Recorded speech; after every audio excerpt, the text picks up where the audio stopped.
Et j'ai vraiment envie de retourner là-dedans, c'est ça. Promis, c'est ma botte. Bonjour à toutes et à tous, je suis très content de vous retrouver aujourd'hui. Je tiens à commencer cette vidéo par vous remercier pour l'accueil incroyable que vous avez réservé à notre dernière exploration. 4 heures sous terre, c'est devenu en l'espace d'1 mois et demi la deuxième vidéo la plus vue de l'histoire de ma chaîne YouTube. Rien que ça. Ce qui s'est passé, c'est qu'il y a eu un énorme engouement au niveau des commentaires et des partages dès la publication de la vidéo. Ça a généré un boost de l'algorithme tel que j'en avais jamais connu au préalable. Et c'est en grande partie grâce à vous, donc je vous en remercie du fond du cœur. Pour celles et ceux d'entre vous qui n'auraient pas vu cette vidéo, c'est une exploration souterraine qui concerne un site archéologique aussi impressionnant que méconnu du grand public, à savoir un ancien réseau de mines. On était accompagné pour ça de François, qui est doctorant et président d'une association d'archéologie locale. C'est grâce à lui qu'on a pu s'aventurer dans ce dédale souterrain et qu'on a pu mener l'exploration en totale sécurité. Cette exploration justement, elle a généré pas mal de questions de votre part sur tout un tas d'aspects différents. Est-ce que le métier des mineurs était dangereux ? Est-ce qu'il y avait des accidents ? Est-ce qu'il y avait des enfants qui travaillaient dans ces mines ? Également des questions sur le minerai qui était exploité et sur certains éléments particuliers de notre parcours, comme par exemple cette odeur mystérieuse qu'on a sentie en approchant du premier puits. Tout ça, ça vous a beaucoup intrigué, et toutes ces questions étant plus intéressantes les unes que les autres, je me suis dit que ça en valait la peine de faire une vidéo à part entière, histoire d'aborder un petit peu ce qui n'a pas été dit dans l'exploration, et ma foi, de faire une sorte de petit débrief au calme sur l'archéologie minière. J'espère donc que ce nouveau format vous plaira, c'est totalement différent d'habitude, on est dans une ambiance plus posée. Il y a ce côté un peu radiophonique que j'ai envie d'amener dans ce genre de débrief. On se pose, on discute, alors installez-vous confortablement et ma foi, c'est parti pour éclairer vos questions concernant 4 heures sous terre.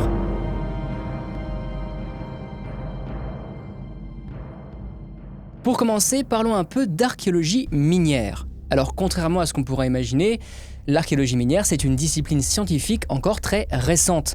Pour vous dire, elle apparaît en France dans les années 70 et dans le secteur de Sainte-Marie-aux-Mines, donc là où se situe notre mine parmi tant d'autres, tout a commencé à bouger dans les années 60. Alors à l'époque, faut bien imaginer que tout reste à découvrir. On sait que Sainte-Marie-aux-Mines était un district minier très important, on a pas mal de sources là-dessus, on se doute par conséquent que les montagnes et le sous-sol grouillent de galeries, mais on n'y a absolument pas accès. Ce qui s'est passé, c'est que avec le temps, les entrées des mines se sont effondrées, la végétation a repris ses droits, et pour l'œil profane, qui n'est pas habitué à reconnaître les petits indices du terrain, c'est un peu comme si la nature avait scellé les anciennes mines. En tout cas, ce sont des spéléoclubs qui, en premier, vont se mettre à réexplorer ces anciennes galeries oubliées et à rouvrir les mines. Alors il peut arriver qu'une tempête déracine un sapin qui va révéler sous ses racines l'entrée d'une galerie, mais la plupart du temps, il faut creuser, parfois jusqu'à 5 mètres de profondeur, pour atteindre les réseaux souterrains. En tout cas, petit à petit, le patrimoine minier commence à ressurgir, et surtout, on prend conscience progressivement que ce sont des sites archéologiques à part entière, parce que ça, au début, c'était pas évident pour tout le monde. À ce propos, les premiers clubs spéléo n'étaient pas forcément conscients d'être en présence de véritables sites archéologiques, qui avaient tout leur intérêt pour la science et pour comprendre un peu mieux les hommes du passé, et ça a engendré, faute de méthodes adéquates, quelques destructions et quelques sites abîmés involontairement. On va fermer cette parenthèse sur la découverte des mines et on va avancer dans le temps jusqu'aux années 80. Les années 80, elles marquent la découverte de notre mine, celle qu'on a explorée avec François et Julien, et il faut savoir que c'est une époque assez différente de cette effervescence des débuts. En fait, dans les années 80, les explorations minières se sont beaucoup plus structurées, et pour cause, elles sont rentrées dans le circuit officiel de l'archéologie. Mais il y a toujours ce côté exploration. Faut bien se dire que les spéléo-archéologues qui rouvrent une mine sont littéralement les premiers à enfouler les galeries depuis 100, 200, 300, 400 ans. Ce sont vraiment des explorateurs qui vont découvrir des galeries dont on ne sait rien, qui vont les explorer, qui vont dégager certains passages, qui vont noter un peu leurs découvertes, leurs observations, et qui vont faire face à des problématiques qui ne se retrouvent pas dans l'archéologie traditionnelle. Et c'est vraiment ce côté exploration que j'ai voulu retranscrire dans la vidéo, cette espèce de sentiment de découverte qui a été vécu par les pionniers de l'archéologie minière à Sainte-Marie. C'est pour ça que dans la vidéo, on reste vraiment dans les pas des archéologues, on passe par les endroits qu'ils ont dû dégager à main nue, On s'arrête un petit peu sur les notes qu'ils ont prises dans les années 80, etc., etc. Sur ce, entrons dans le vif du sujet et tout commence justement avec ce fameux tuyau qui est le seul accès au monde souterrain. On l'emprunte à la suite de François et on débouche dans une galerie assez impressionnante qui a été taillée à l'explosif et ça se voit assez bien avec cet aspect très irrégulier des parois. On commence donc à suivre François pour atteindre la galerie principale, on met les pieds dans l'eau forcément, mais après seulement quelques minutes de marche, on tombe sur un vestige, ma foi, totalement dingue. On se sent un peu hors du monde, on se sent hors du temps. C'est totalement fou. Ah, là, on arrive sur quelque chose de très intéressant. Juste ici, je vais vous montrer. Cette paroi, c'est un vestige tout simplement inestimable puisque c'est un indice concernant les phases d'exploitation de la mine. En fait, cette paroi, on sait, au vu des traces d'outils, qu'elle a été taillée au XVIe siècle, puisqu'on a la trace caractéristique du couple d'outils habituel de la Renaissance, le marteau-pointerole. Pour faire très simple, on avait un mineur qui tenait un burin emmanché, la pointerole, et il frappait dessus avec un marteau qui lui permettait d'avancer environ de 2-3 cm par jour. Ça peut sembler très peu, mais il faut savoir d'une part que la roche était très dure, et que d'autre part, les pointerolles s'émoussaient très vite. Dites-vous qu'un mineur devait changer sa pointerolle toutes les heures, ce qui lui faisait utiliser environ 8 pointerolles par jour. Tout ça pour dire qu'on se retrouve en pleine galerie creusée à l'explosif avec une relique de paroi creusée au XVIe siècle, soit au moins 200 ans plus tôt. Et ça nous apprend simplement que la mine a été exploitée à plusieurs époques. On sait qu'il y a eu une exploitation de la Renaissance au XVIe siècle, et on sait que les mineurs qui sont revenus là au XVIIIe, XIXe siècle ont simplement recreusé à l'explosif les galeries du XVIe siècle. Cela afin de les agrandir, puisque les galeries du XVIe siècle étaient très étroites. Tout ça, on l'a déjà abordé dans la vidéo, mais c'est pour vous rappeler que plusieurs époques se sont succédées dans ces galeries, et en tout cas, on a des mineurs de différentes époques qui ont travaillé. Et ça, c'est très important puisque ça nous amène à une question que vous avez beaucoup posée, à savoir quelle était la condition de ces mineurs. Et notamment, la question qui revenait le plus, y avait-il des enfants dans ces mines ? Certains parmi vous connaissent déjà la réponse puisqu'un certain Nabo Cavernicole a fait un gros travail de réponse dans les commentaires. Alors qui est ce fameux et mystérieux Nabo Cavernicole ? C'est un copain qui est passionné d'archéologie minière, qui est très érudit et que je remercie encore pour son expertise et pour ses conseils. Alors, y avait-il des enfants dans les galeries très étroites du XVIe siècle ? Eh bien, la réponse est non. On a suffisamment de documentation pour être sûr qu'il n'y avait pas d'enfants dans ces galeries au XVIe siècle. Le travail des enfants, c'est quelque chose qui concerne plutôt le XIXe siècle, du moins c'est l'impression que j'ai eue en faisant quelques recherches, et surtout j'en ai trouvé aucun témoignage, à part dans les mines de charbon. Et les mines de charbon, c'est un tout autre domaine. Et d'ailleurs, c'est souvent à ces mines de charbon auxquelles on pense quand on évoque la condition des mineurs. Des conditions très rudes avec des risques très importants. Pourtant, au XVIe siècle, les choses sont totalement différentes. Pendant la ruée vers l'argent à Sainte-Marie-aux-Mines, être mineur n'est pas une si mauvaise condition. Évidemment, c'est un travail difficile, très physique, très bruyant, tout le temps dans une obscurité quasi totale, mais, en contrepartie, les mineurs ont certains avantages. Ils ont priorité sur les produits du marché pour être bien nourris, ils sont reconnus dans la société, et il y a même une sorte de sécurité sociale pour mineurs à partir de 1563, avec la caisse des mineurs. Chaque ouvrier va cotiser en versant une partie de son salaire, et en échange, s'il lui arrive malheur, que ce soit un accident qui l'empêche de travailler ou que ce soit carrément un décès, eh bien lui ou sa famille vont être indemnisés. Enfin, les mineurs ont un logement gratuit et ne travaillent pas plus de 8 heures par jour. C'est un travail difficile, mais il y a quand même un monde qui sépare le mineur de Germinal et le mineur du XVIe siècle. Bon, cela dit, je ne vais pas non plus dédramatiser à outrance, le métier de mineur reste effectivement risqué. Et ça vaut le coup d'en parler un petit peu. Pour commencer, un truc qui revenait pas mal en commentaire, c'est le fameux coup de grisou. Le coup de grisou, c'est une explosion qui survient quand le mineur libère du grisou, un gaz inflammable, en attaquant du charbon. Donc encore une fois, c'est un truc qu'on a tous en tête, mais ça concerne les mines de charbon, puisque le grisou émane justement des couches de charbon qu'on ne trouve absolument pas dans les mines d'argent alsaciennes. Pour les mines d'argent, on pense plutôt aux risques liés aux éboulements, aux effondrements, etc. Alors oui, ces problèmes sont présents pour le XVIIIe et XIXe siècle, puisqu'on va utiliser de la poudre, il y a des explosions, il peut y avoir des fragilisations de la roche et des effondrements. Par contre, pour le XVIe siècle, pour la Renaissance, ça va. Les galeries sont étroites, elles supportent bien les charges, les mineurs peuvent donc travailler sans craindre que le plafond ne s'effondre. Alors évidemment, des accidents peuvent survenir, mais ils sont relativement rares. On a par exemple une mention en 1626 d'un mineur qui est tombé dans un puits et qui est mort de la chute.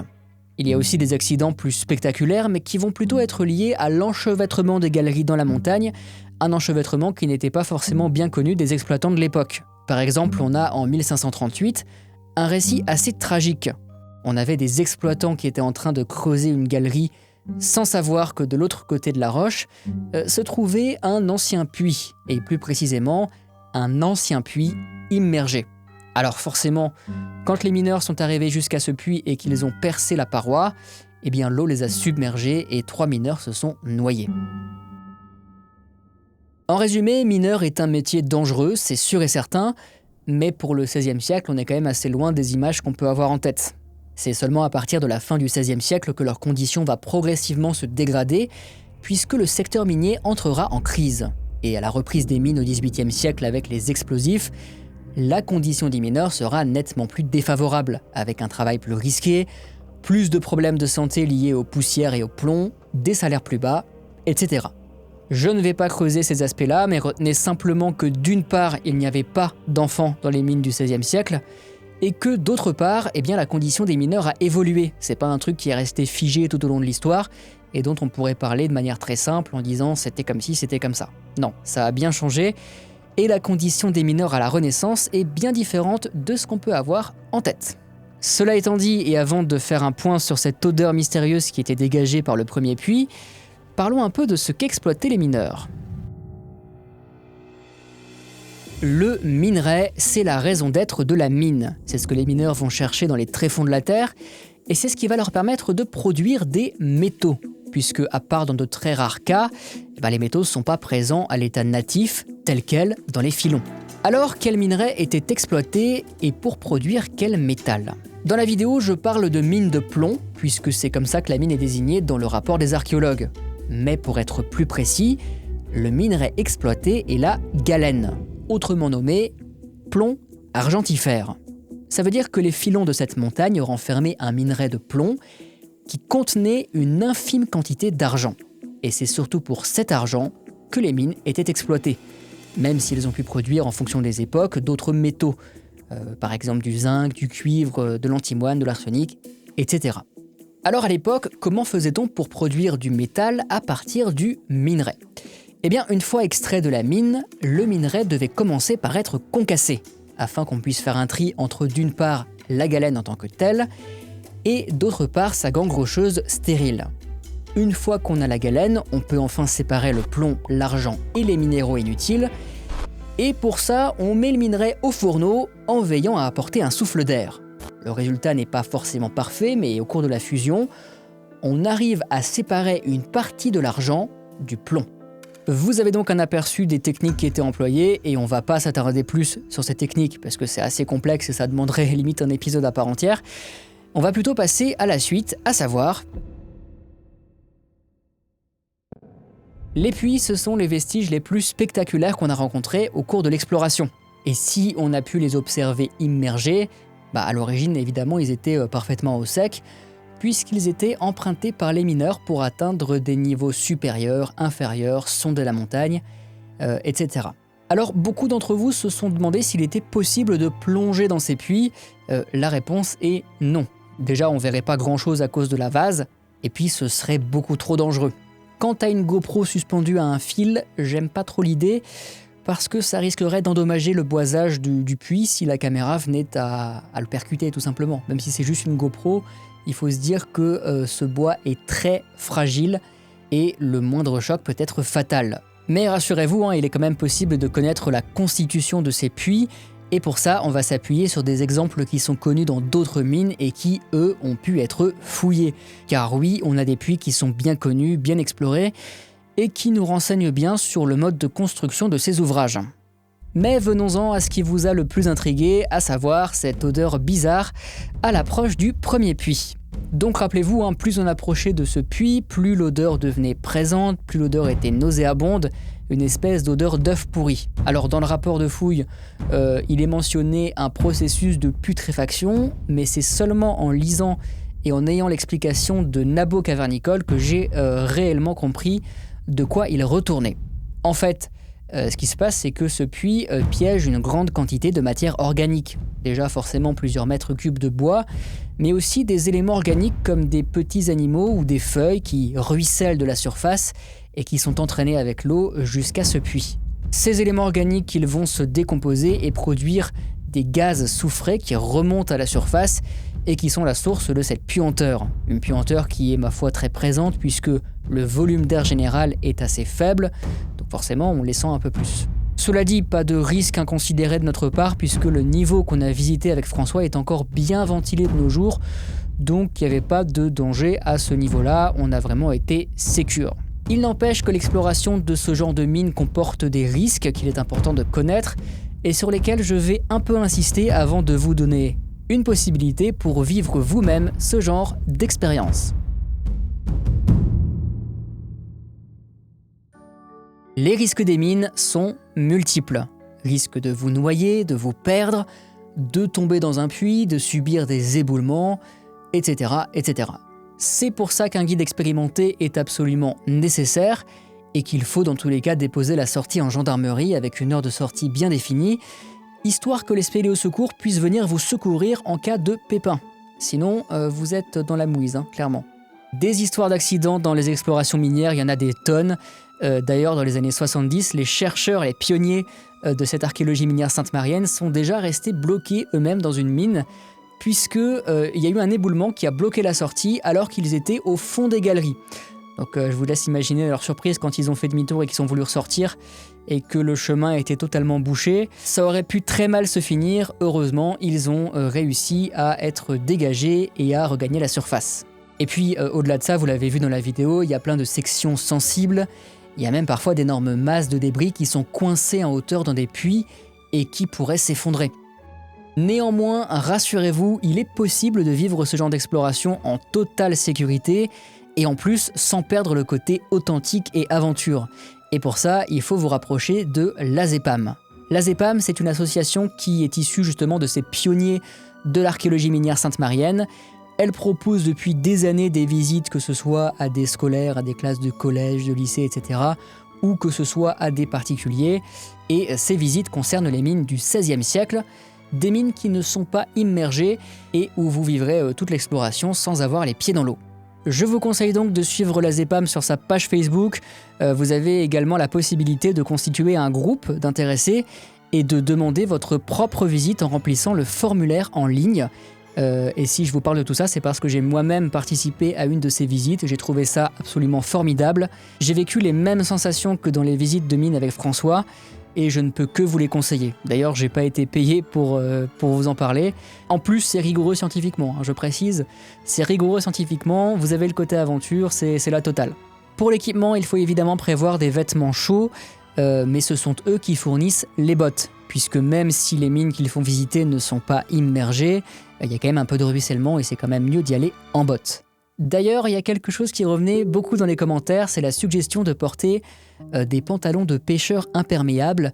Mais malheureusement, si on n'en porte pas, c'est qu'il y a une raison, c'est que c'est beaucoup trop encombrant dans les chatières. Et dans ces cas-là, mieux vaut privilégier la mobilité.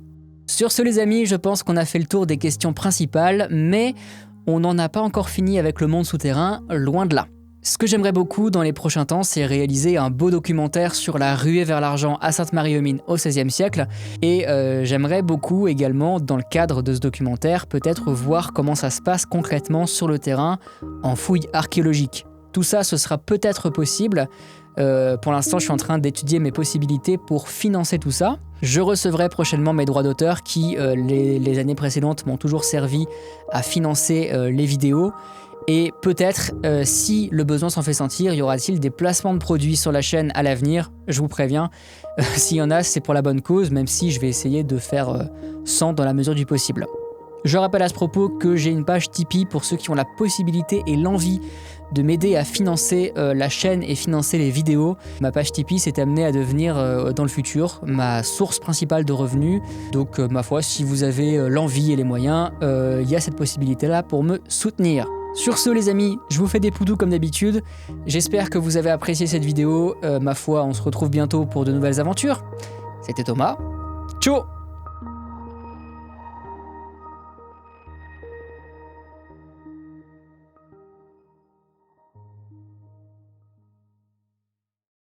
Donc ça y est, plus que le retour. Ok, c'est parti. Le sac c'est galère hein. Ah ouais, grave.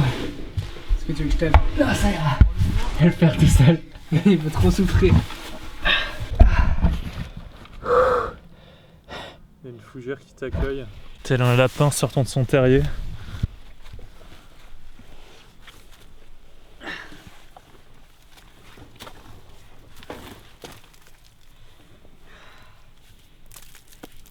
C'était cool. C'était grave cool. Bon bah du coup maintenant, plus qu'à tourner l'intro.